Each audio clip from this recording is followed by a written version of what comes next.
Nah intinya mau orang mah di mana gitu kudu benarnya, kudu benar, kudu jujur gitu merenang baraya.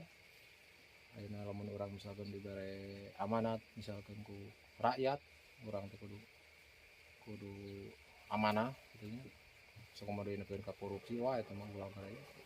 Ulah baraya, ayeuna urang teh dibere amanat ku rakyat misalkan kudu mimpin anu terus urang korupsi eta korupsi leuleuitikan baraya.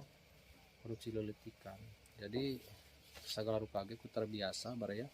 Ku terbiasa lamun urang ayeuna dibiasakeun nyokot barang batur leulitikan misalnya nyokot hayam batur terus nyokot cau batur nyokot kalapa batur misalnya eta teh kebiasaan baraya kebiasaan jadi lamun geus biasa mah wah ripuh baraya geus kebiasaan mah jadi nyokot nu batur teh henteu asa dosa gitu. Begitu pula meureunna anu di sana pejabat-pejabat anu di sana da geus biasa teh geus asa dosa lempeng we baraya.